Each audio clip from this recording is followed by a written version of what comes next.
All right, federal parliament is back this week, but due to an ACT public holiday, there's no question time today. But as you can see, there's plenty of news. Joining me now to get across the headlines and more, national editor at The Australian, Dennis Shanahan. Dennis, welcome. I've got to admit, I didn't see it coming this afternoon. This resignation by the WA Premier, calling time not just on the top job, but I mean, this is his parliamentary career. He said that he will be gone by Friday. His seat of Rockingham, of course, now will go to a by-election. They will then, the party room, of course, choose who will replace him. The PM, Anthony Albanese, had this to say a few moments ago about McGowan. I want to pay tribute to Mark McGowan, my friend, a confidant, but also an extraordinarily successful Premier of Western Australia. We heard in the Premier's press conference, Dennis, that he just told the PM prior to the announcement. So apparently, if it's to be believed, the PM didn't have much notice of all of this. Are you surprised he's going? But also a comment on the speed of his departure. Well, it is a rare thing for a politician to actually volunteer to go when they are at the top. It is so rare these days that it just simply doesn't happen. They're either pushed out or they cling on far beyond their useful political life. So he's made a decision, and having made that decision, he's decided it's all out rather than all in. He's going to leave Parliament. And look, basically, it'd be very hard for anyone to argue that he isn't entitled to resign, take a bit of a private time for himself to re-energise and maybe look for another life elsewhere in public life or in commercial life.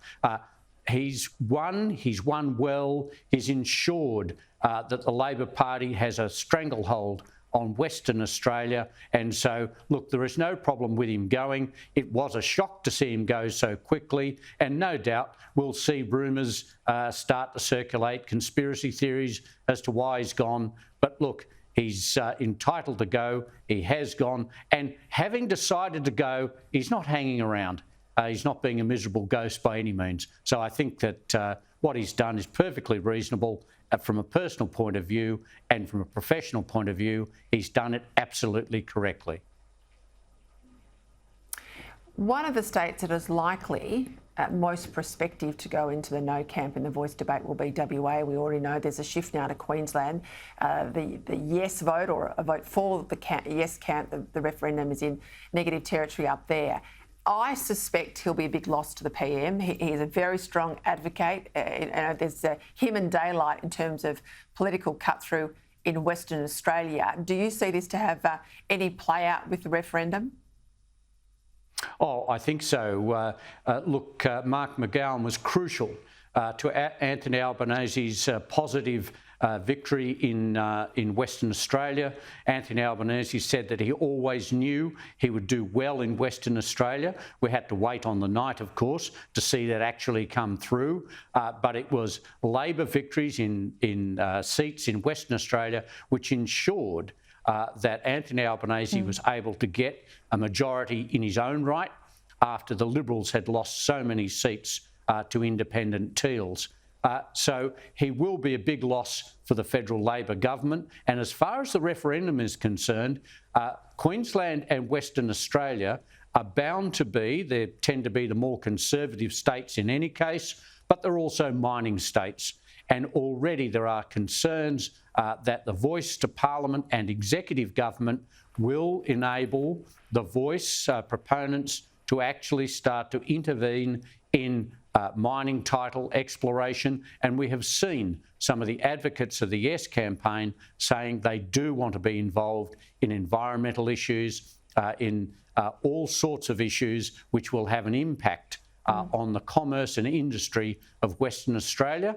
And I think that this, Mark McGowan's popularity, he may still campaign, of course, but it won't have the same impact for him campaigning for the Yes campaign in Western Australia as it would. And I think this is a big loss for Anthony Albanese.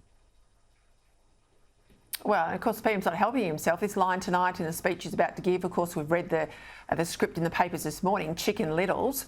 I said at the top of the show, I mean, it's very much like a local version of the Clintons' deplorables line. I mean, I think it's patronising, but it shows to me politically that the PM's under some pressure here. Oh, I think that there is a sign of pressure. We've had other people like Noel Pearson describing no campaigners as, or nervous yes campaigners as bedwetters. We've seen, of course, the general allegation that if you vote no, you're racist and you'll drag down Australia's image internationally. These are arguments, they're not arguments, they're attacks, they're personal attacks, and partly I think that, yes, the government is under pressure because support for the Yes campaign is falling. It's falling slowly, but it's falling generally, and it's going to be a difficult trend to turn around. So I think that name calling is a sign they're in trouble, but also they don't have very solid arguments, detailed arguments to hit back against the growing sense of doubt because there is too much uncertainty about what the Voice will do. The government should be going out there and arguing, telling people details, having an argument instead of calling names.